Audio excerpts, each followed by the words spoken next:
Il est la parole. La parole était au commencement.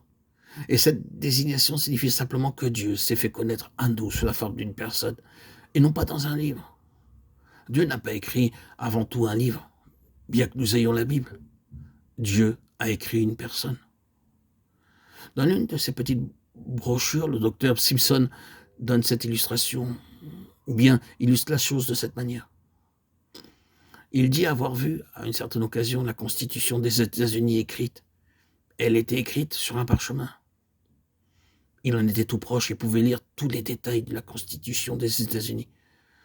Et lorsqu'il s'éloigna de quelques mètres de ce parchemin, tout ce qu'il put y distinguer, c'était la tête de George Washington, là sur ce même parchemin. Il s'en rapprocha alors à nouveau et constata que le texte de la Constitution était écrit par des lumières et des ombres qui prenaient la forme de la tête de George Washington. C'est cela. Dieu a écrit la révélation qu'il nous a donnée de lui-même, mais cette révélation est dans la personne de son Fils, dans la souveraineté du Seigneur Jésus. Et nous ne pouvons avoir la constitution des cieux que dans la personne et la constitution des églises et la personne qui s'est manifestée sous la forme du Fils de Dieu. Vous et moi, frères et sœurs en Christ, n'aurons pas des choses, que ce soit doctrine ou enseignement ou autre chose, qui puisse nous aider. Nous aurons le Fils, et en lui, il y a la lumière et la vie. Ce n'est là qu'une assertion, une affirmation des choses. J'ai la confiance que nous saisirons du fait établi et que nous irons au Seigneur à cet égard. Ne demandons pas la lumière comme une chose, demandons une connaissance plus pleine du Seigneur Jésus.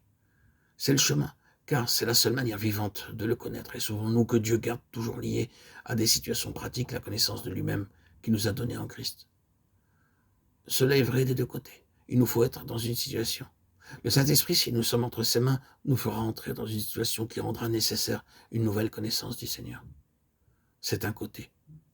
D'autre part, lorsque nous nous trouvons dans une situation très dure et très difficile, nous sommes dans la position nécessaire pour demander une révélation du Seigneur. Le Seigneur nous garde dans des situations qui sont dures, véritablement dures. Le Seigneur ne veut pas que nous restions dans des lignes théoriques en ce qui concerne la vérité, ni dans des lignes techniques.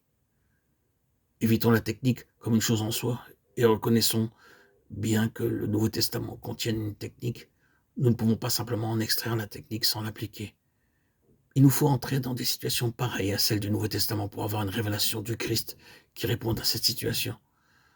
C'est pourquoi la voix du Saint-Esprit à notre égard consistera à nous conduire dans des conditions et des situations et des besoins vivants et actuels dans lesquels seule une connaissance nouvelle du Seigneur Jésus pourra être notre délivrance, notre salut, notre vie.